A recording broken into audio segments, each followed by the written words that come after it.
Good morning, good afternoon, or evening, wherever you may be tuning or whenever you may be tuning in to us from. My name is Ryan Byers. I'm one of your hosts for the Truck Around and Find Out podcast. So thanks around and for joining us.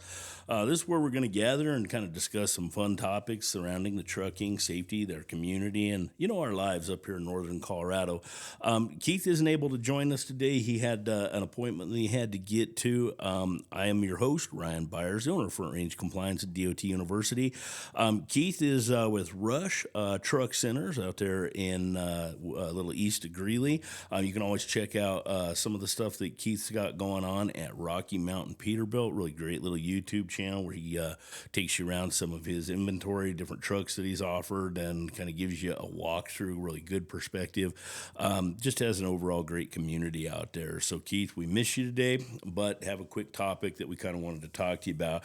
I kind of want to go over and I do have, of course, Redbeard here with us today. Mr. Luke, how you doing today? Oh, I'm doing good. You know a little bit about this topic that I want to talk about. I want to get into the inspector qualifications, and more off, I want to talk about really the importance of the inspector qualifications. So we're here, we're just starting off in 2026. I hope everybody had a great new year, and 2026 is hopefully getting off to a big start for each of us. Love to see some of this trucking recession that we've been seeing kind of turn around, get some of these small businesses kicking again, and big businesses get you guys rocking and rolling also. With that, I want to talk about the importance of inspector qualifications. So we're talking about your vehicle maintenance programs, and there's tons of mechanics out there. And some of these guys, just to be fair, some of y'all are absolute geniuses when it comes to your repair work and everything else. The DOT just requires that in order for you to do the annual periodic inspections, that you have to have just more knowledge. Okay, that's really what it boils down to. And there are documents that you have to have on file with the FMCSA for the entire period that an inspection is going to be on file with your company, or with really any company for that matter. So with that being said, it's just a form, and you can print them up, you can find them online. The FMCSA offers versions of them. You can buy them from J.J. Keller or some of those other companies. But with that being said, that's just a piece of paper. It's the topics that are on the piece of paper. So it requires you as an individual to fill this out, and then your company, the regulation is set up that your company qualifies you. So I'm speaking today on this topic to both all the inspectors that are out there, people who are doing the annual inspections, and I'm talking to your managers, your companies, just to make sure that we have the right people, the right roles and responsibilities for each individual doing this. So when you kind of jump into the rules and the regulations, you need to make sure that you really understand, fine tune them, but you also adhere to them. As a technician, if you're doing the annual inspections, you are required to have both two copies of this, the periodic inspector qualifications on file and the brake inspector qualifications if you're doing anything with the brakes, and every periodic inspection requires you to check brakes. So make sure you have both qualification documents. Now, as I said, anybody can check boxes and sign something. The problem that you run into is going to be that, you check the box, but you don't really know how to speak to each of those topics. So this is probably about 13, maybe 14 years ago. It was about the time that I was deciding, hey, I'm going to leave the Colorado State Patrol, and I was going to start my business outside the patrol, start working with companies, that kind of thing. Well, right about that time here in Colorado, we had a company, a very large company. I don't want to name names just to protect the innocent, but we had a pretty good sized company, a very reputable company, happened to be going through a DOT audit with one of the FMCSA safety investigators. And during that audit, the safety investigator was looking at the maintenance program. They were kind of reviewing all the different documents, all the different paperwork, and they were also looking at the on-road performance, things that were going on, on roadside inspections that were getting noted. And one of the things that he noticed was a vehicle would come in for a preventative maintenance inspection or even an annual inspection, And then a second day, 2 weeks later, that same truck was getting put out of service or taking on violations for things that he didn't feel should be there if it truly did pass one of those style inspections. So, with that being said, he decided at that particular moment to step away from the FOTM. That's the Field Operations Training Manual that the FMCSA utilizes in order to guide the enforcement officers on how to conduct an audit. And so he stepped away from the FOTM's step-by-step process, and he made a decision that he was going to interview each individual maintenance technician. Now, this particular company had 18 different maintenance technicians, and he called them all in one at a time and asked them a series of questions, and not a single one of those technicians could satisfy any of his questions, and he disqualified every one of them from conducting or completing DOT periodic inspections or brake inspections. In turn, that meant this company got a pretty rather large fine. They about $150,000 for their error in this. And it kind of created a ripple effect. So it changed the scope. The FMCSA recognized what happened, and they actually wrote that into the FOTM that, for a step for officers to take if they need to talk to your technicians and that. So basically what I want to do is I just want to break down these qualifications and maybe provide you, the company, a little guidance, something that you can do just to make sure that, you're really watching this, trying to stay on top of it. And make sure you're putting the right people in there.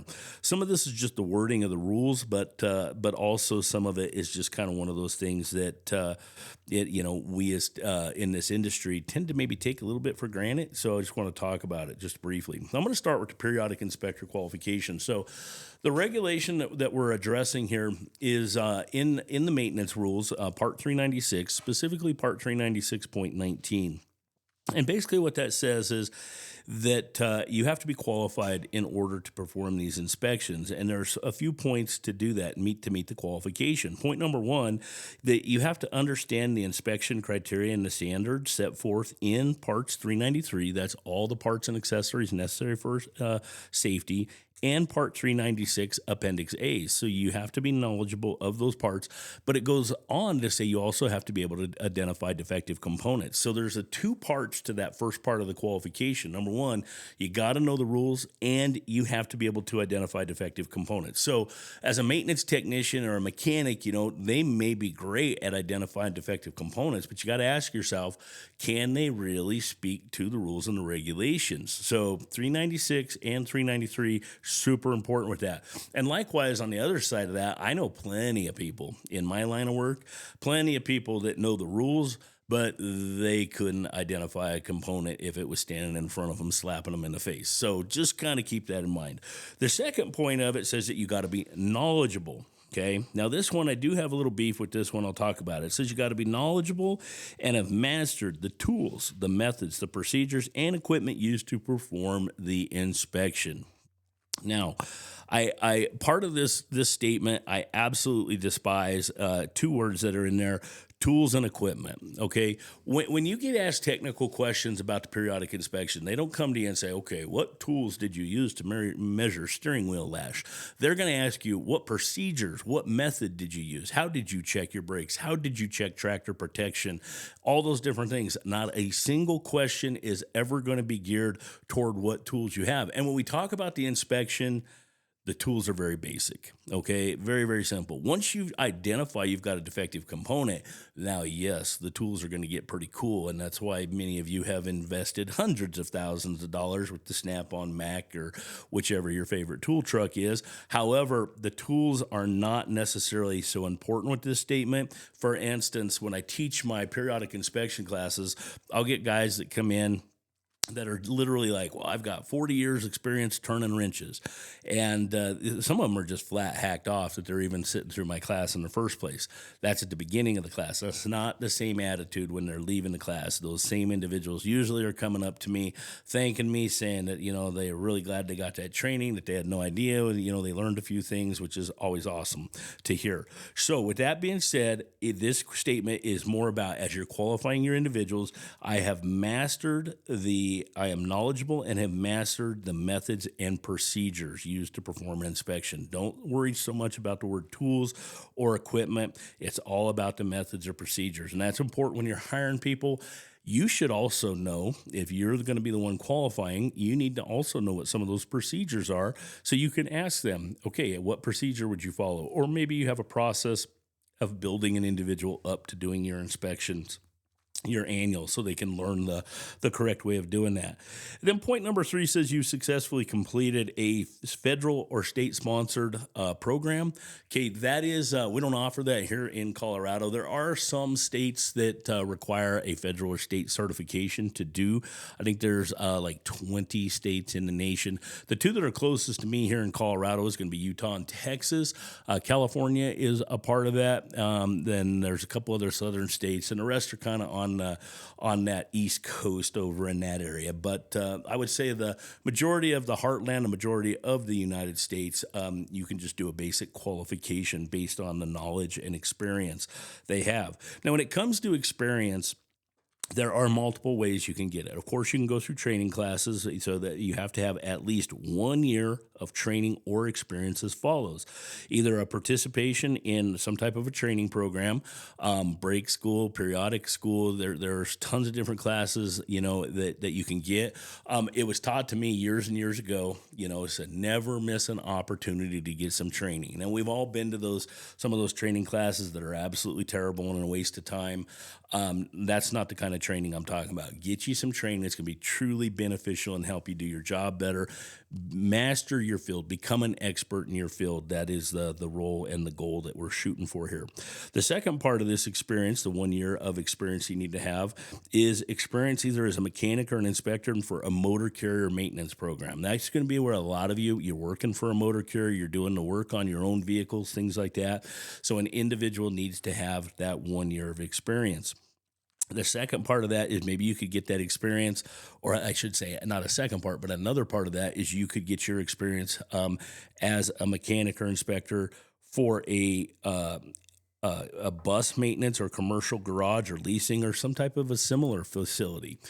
So you're working for, since we got Keith, I'm going to say you're working for Rush Truck Centers, and you are basically working with other individuals who have bought the trucks, but they're bringing it back to your garage to be serviced and worked on. So those are your major ways that you're going to get your qualification. I just kind of wanted to touch on that. Take this stuff serious. Like I said, anybody can fill out this piece of paper, but make sure that as you're checking these boxes, or as you're having your future technicians, your future inspectors check them, have a process developed and set up to verify that they are in fact qualified. And are knowledgeable in these topics. I was teaching a class several years back, and I always go around anytime I do one of my periodic inspector live classes. It's about a 6-hour class, and I started off and I just go around the room, have everybody tell me who they are, what their experiences are, and how long they've been doing this, that kind of thing. And I had this gentleman one time, he stood up and he says, yep, I've got 21 years experience turning wrenches at the Honda garage. Now, I didn't want to embarrass him. I didn't want to call him out in front of the group, because that's great experience, but I didn't know where he was at in his career. So I waited till we got one of the breaks. And when we got to that break, I just kind of pulled him aside and I said, hey, I got a couple questions for you. I said, you said you got 21 years working at the Honda garage, and you just left the Honda garage to work in the oil field company. And I says, now what I know of oil field companies with all the clients is they usually have a variety of different types of equipment. And I said, now, are you already doing annual inspections? And he said, yeah, I started on day one, and I said, okay. I said, well, 21 years at the Honda garage, tell me about that experience. Because I said, when I think of Honda, I think that you got to be one of 3 possible things, either automobiles, motorcycles, or lawnmowers, so definitely had some questions. And he said he had 21 years working on the automobile side. So I followed up with that question, and I said, well, in those 21 years, did you ever work on anything remotely like the type of stuff that you're seeing in the oil field? And he said, no, that was just what I started there 2 months ago. Said, okay, well, I said, unfortunately, I got some bad news for you. And that bad news is going to be that you're not yet qualified to do an annual inspection. I said, you're going to have to get 1 year under your belt before you can even be considered to be an annual inspector for the DOT doing these annual qualifications on your vehicles. It was just kind of an eye-opening experience, but it's something that I see over and time again. So when you bring in your techs, try to get them cross-trained, try to get them knowledgeable, but bank on that fact, especially with our new technician, they're going to have to get a year experience. They need to get some training in there. So either you've got to be set up to do those trainings internal, or you're going to have to set out the time to send them to some individual training classes that's available. So just kind of bank on that, plan on that. The more training you're going to get, the safer you're going to be, because you're actually putting people in there that are knowledgeable of the rules. Okay, we know a ton of people that are really great mechanics, but they just don't know how to fine tune it to the specifics of what the DOT. Probably the biggest common mistake that I see is somebody goes through and mixes up the out of service criteria with the rules and regulations. And yes, there are certain aspects of the regulations, there are certain components that the out of service criteria sets the standard and says, hey, when this part goes bad, it's bad. Well, and it matches exactly with the federal regulation. But the one thing the out of service criteria also does is it kind of gives you a little bit of leeway and says, well, such as a tire. A tire can go bad when it goes down to, on a steer axle tire, if it's got a measurement at 430 seconds when measured at any point on a major tread groove. However, when I get a room full of technicians, they all will tell me, the entire room, and this happens over and over again, that it's got to be at multiple locations on that tire. And that's a perfect example of an industry that has learned what the out of service criteria says, but not what the regulation says. And when you're doing the annual DOT inspections, you have to adhere to the baseline, and that is the DOT rules and regulations. Now, the second qualification individuals need to have is their brake inspector qualifications, and it's very, very similar. But this regulation is in part 396.25, and it goes through and it states that, number one, you're familiar with, and this one is not taking you to just a variety of parts and that. It's taking you to a specific group of regulations in part 393. So this one says that you've got to be knowledgeable of 393.40 through 393.55. Okay, that's going to take you through all of the brake standards, and you have to know that. That's everything from electric brakes, that's hydraulic brakes, that's going to be air brakes, disc brakes, brake chambers. That's going to take you through the ABS systems. A lot of great information in there. It's a good read. I try to read it often because it amazes me. Every time I go back to that, I always learn something new. It's just that stuff. It's not that stuff got added. That's just the things that we tend to forget when we're not fine-tuning our knowledge. They also have to be knowledgeable of Appendix A rules, which most of Appendix A is going to still refer us back to. To get the fine-tuned knowledge of that, we still have to refer back to a lot to 393 when it comes to brakes. The second part says you have to understand and perform brake service and inspection. Okay, so think about that through your qualifications. There's a lot of people that just inspect but don't do the service. But this is going to be, if an individual is literally going hands-on, disassembling your brakes and putting them back together or rebuilding them, whatever the case could be, they need to be qualified. And this is not just something that anybody can do. Point number 3 says you're knowledgeable and you have mastered the methods and procedures. Okay, again, I am removing the word tools in my statement. It does say tools in the regulation. That's probably going to be a little bit more important when it comes to brakes, because the actual brake service itself does require specific tools. So I'm not going to be as strict on that statement as I was with just the periodic inspection. But when it comes to the brakes, tools are going to be important, but so are the methods and procedures. So we're not just going to say, oh, well, you got 40 years experience, we're going to call that good. We need to know, do you truly understand the procedures? And one big thing I'm going to say is, brake adjustments. Like brake adjustments are dead. It's no longer a thing, but yet we still have a ton of technicians doing brake adjustments. Driver comes in, brake complaint. Oh, I adjusted your brakes. No, that is not right. That individual should not be touching the brakes, period. Okay. We do not do brake adjustments, especially with the automatic slack adjusters. Okay. We put them on, you adjust it to set it, that initial, and then it is supposed to hold its settings. If it is not resetting back to an acceptable measurement, then you've got to service those brakes. And we'll probably do some brake podcasts coming into this new year. I'm a stickler on brakes. I mean, that is by all means what's stopping that truck and preventing it from hitting people on the roadway. But it amazes me how many companies just have struggle with their brake inspections. So you got to be knowledgeable. You got to know the methods and the procedures and the tools and equipment to perform brake inspections, and you have to be able to identify those defective components. Now, this one also gets into you have to have at least 1 year experience, and that's going to be either by participation in a maintenance program or training program. Okay, at a facility, and they want to know when and where. When was your training? So you can't just say, yeah, I've gotten training. You're going to have to be able to produce some records of that. Okay, the second part that you could use is going to be how many years of experience performing brake inspections and repairs for a motor carrier maintenance program. The third part that you could utilize is experience or mechanic for an inspector for a commercial motor carrier maintenance program or commercial program. And then the last one is going to be at experience or mechanic at a truck or bus commercial garage. I misspoke on that previous one. This also requires you as the driver, or not the driver, sorry, you as the technician to sign off that you're qualified, and of course for your company to qualify you. You don't get to come if you come to my periodic inspection class, you don't leave with a true blue, hey, you can go forward and do an inspection now. You leave with the knowledge that's required to meet your training requirements. It's your company, your facility, who you're working for, that ultimately qualifies you and says, yes, you are hereforth blessed to go forward and do these inspections. So with that, I'm just going to always reminds me of this little liability thing. One of the forms of liability today would be the failure to train. That is negligence. So keep that in mind. Training is absolutely critical.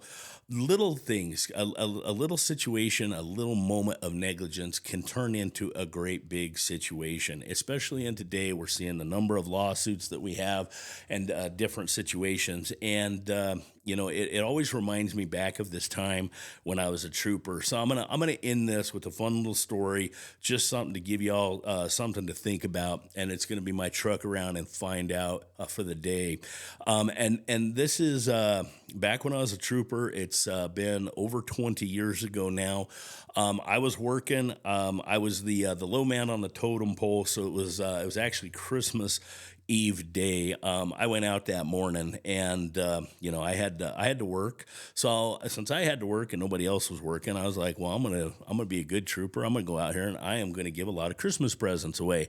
And I know a lot of you are gonna think, well, that means that Ryan was out there writing a bunch of tickets, and I was nicer than that, y'all. I was giving warnings. I was pulling people over unless it was something extreme. I was pulling you over, saying, hey, Merry Christmas, slow it down. I'd like to see you live through the holidays, that kind of thing. Or it wasn't just speed. It was anything I could pull you over for. But I wasn't writing tickets. I was giving Christmas presents. I was giving warnings. I started my shift at 6 o'clock that morning. I think I just cleared my 10th traffic stop, and I was sitting on the edge of the road. It was about 7:30 in the morning, and I heard dispatch come out, and they aired that in the city of Delta, which I was a trooper in the Delta area, in the city of Delta, they had a crash involving a semi, and they were dispatching their unit. Now, this was Christmas Eve day. It was if I remember correctly, it was one of those weekend Christmas Eve days, and there wasn't hardly any traffic. I mean, it was quiet. The city of Delta only had one person on, so they were running a skeleton crew. And I knew this young guy that was working. He had just finished his field training, his FTO, like 2 weeks before. He was as green as they come, very much a rookie. So I was like, you work in a rural area. It's not like working in a major metropolitan area. Y'all kind of help each other out. So I was like, well, you know what? I've got nothing better to do. I'm going to go ahead and roll that way and help him out with his crash. It's a semi crash, so I'm sure he's going to have some questions, and I'll go and just give him a hand. So I started rolling toward town, and as I was rolling, a tone came across the radio. Now, a tone is one of those things that, when you're working, dispatch hits the tone button that kind of lets the whole world know, hey, the beep hits the radio. It's a long, drawn-out tone that just catches everybody's attention. If you're a little bit further from your radio, you can hear it.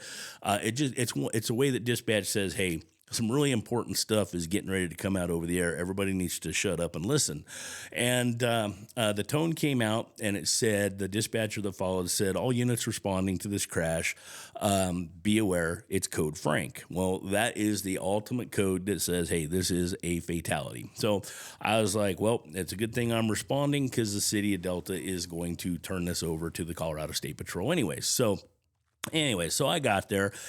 I rolled up on the crash scene, which was just, I would say, kind of on the north side of Delta. As you're leaving the city limits, you cross the railroad tracks. Always funny. I don't know what it is about city limits and railroad tracks. But anyways, you just cross the railroad tracks, and then there's this long bridge. And it's a wide bridge, so it's divided highway. So you've got 2 lanes on one side going south, 2 lanes on the other side going north. And it is a long curve, like a sleeper curve, really kind of long and winding, bending curve. And at this particular bridge has exceptionally large shoulders on it. Like we're talking like a traffic lane, almost a traffic lane size shoulder. Now, as I go over the bridge, I can see the crash scene. I see a truck parked on the side of the road down just a little bit further down the road. I'm assuming it took him a little bit to get stopped and pulled to the right and stopped. And so I get out and I start doing my thing and investigating it. And essentially what we determined in this particular crash is the semi-truck was driving toward Grand Junction, so he was northbound, on the shoulder. He was in the outside lane, okay, so he's in the slow lane, not on the inside, not on that fast lane, the passing lane, And he was just driving across this long bridge and watching traffic. He had cars beside him. He had some cars behind him. Behind him, he had a carload of intoxicated male, some idiots. We're just going to refer to them as the idiots.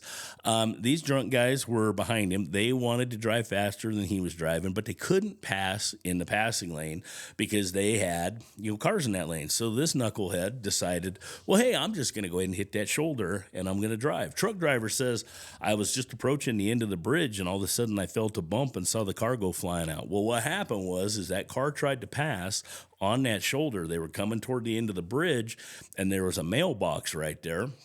So they kind of panicked. They cut across way too soon in front of that semi, which in turn clipped their left rear end on the right front of that truck, basically sent themselves into a pit maneuver, which put them into a spin.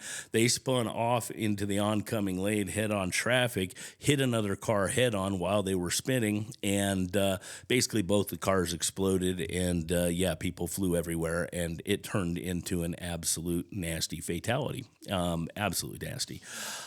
And truck driver, he pulled to the stop, did everything he was supposed to do, pulled over, stopped his trucks, got out, and started rendering aid, doing the best he could. Absolutely, this driver was a professional driver. I had a great experience with him. Very open, very honest, told us what happened.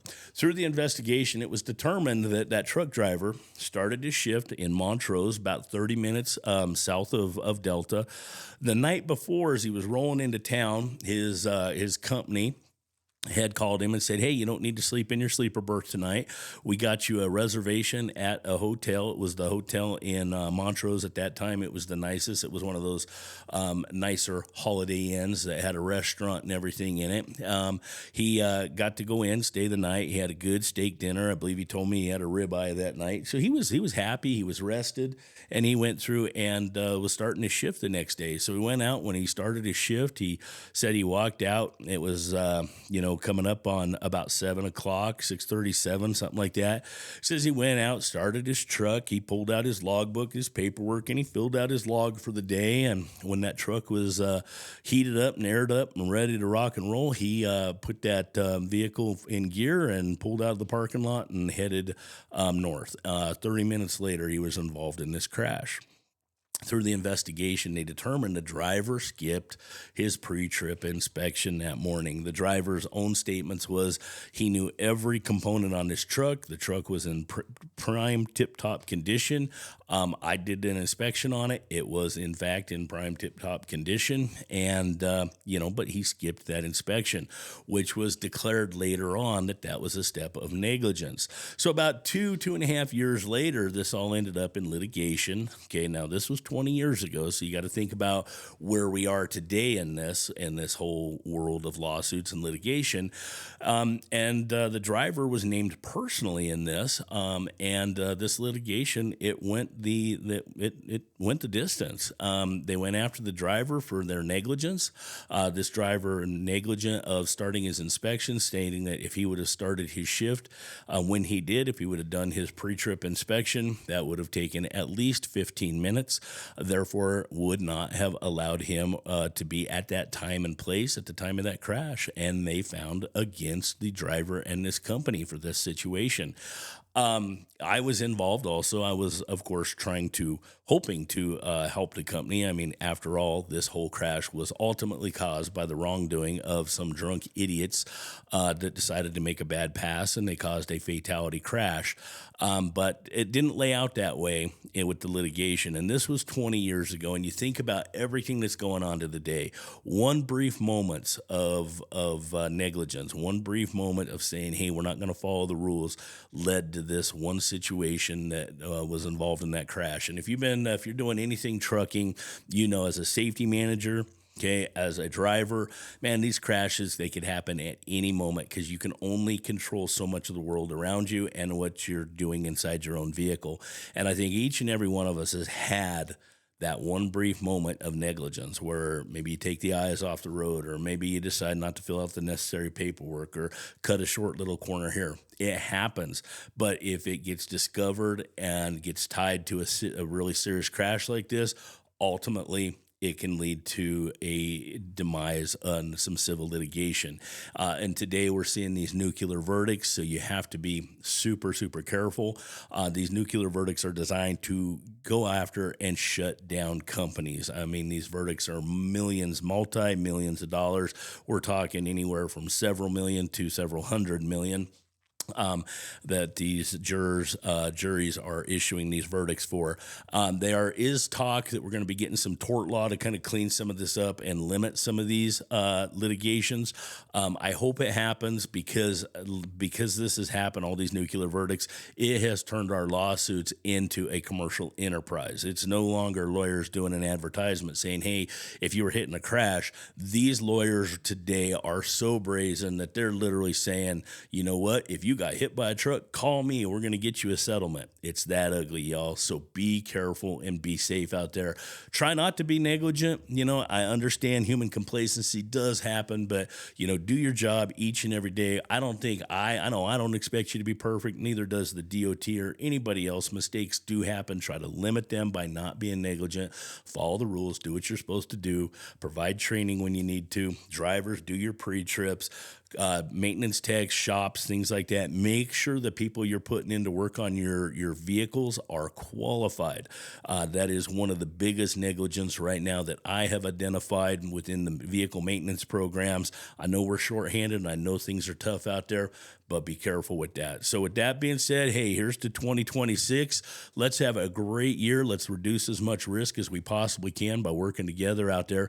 If you do need some training, here at dotuniversity.org, we do have our periodic inspector training that is available. So you can do a one-off training if you need to send somebody. You can do group trainings. We can even put that into an LMS system to where you can access it and train as you need. If you need live trainings, I do provide the live. Obviously, we get a lot out of the live trainings. But remember, failure to train is a form of negligence. So just straight up saying, no, we don't want to do online training because we'd rather do live. I understand that concept and it does make sense just person to person. But in the eyes of the court and the eyes of everything else, negligence is negligence. So get your people trained as often. If you want to do some online stuff, give old Redbeard a call here at Front Range Compliance. He can hook you up maybe with a group discount or some other things to try to help you out getting some of those trainings done, whichever we're going to be there for to try to help you. With that being said, happy 2026. Be safe out there, truck drivers. Thank you for what you do. Safety reps, hey, I appreciate you too. It's a never-ending battle. Each day leads to a new set of circumstances. So with that, let's keep our shiny side up out there on the roadways. Thank you for delivering packages across America and keeping us all moving forward and safe. With that, have a great one.